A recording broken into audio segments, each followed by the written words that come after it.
Hello everyone, let us understand the solution for this question. The question says that, so first we will understand the question. State whether the following statements are true or false. So we have a neutron which falls on nitrogen, and this will become, so this statement as per my point of view, so this statement will be like this.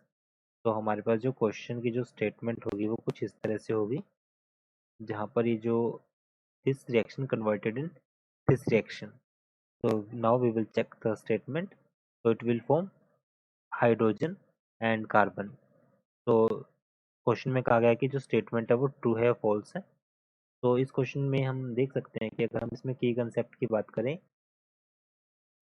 तो यहाँ पर हम simply apply कर सकते हैं. किसी भी reaction को चेक करने के लिए हम इसमें law of conservation of mass, तो law of conservation of mass को हम इसमें यूज कर सकते हैं, और नंबर ऑफ मोल्स, मास और नंबर ऑफ मोल्स को हम इसमें यूज कर सकते हैं. तो यहाँ पर अगर हम इसमें देखें सॉल्यूशन फॉर दिस क्वेश्चन,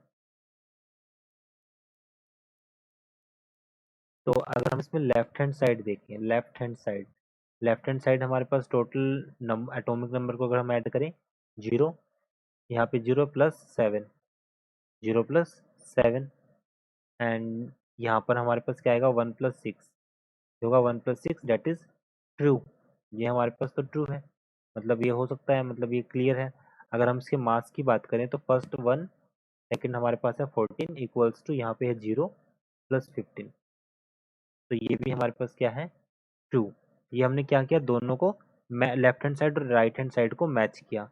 यहाँ पर ये हमारे पास क्या है, एटॉमिक नंबर है. ये हमारे पास एटॉमिक नंबर है और ये हमारे पास है एटॉमिक मास. ये एटॉमिक नंबर है और ये हमारे पास है एटॉमिक मास. दोनों केस में क्या है, ट्रू है. तो यहाँ पे हम कह सकते हैं कि जो गिवन स्टेटमेंट है वो बिल्कुल ट्रू स्टेटमेंट है. Hence given statement is true, जो कि पॉसिबल है. तो it will be our answer. Hence true is statement is true. So it is our answer. I hope you understood this explanation. Thank you.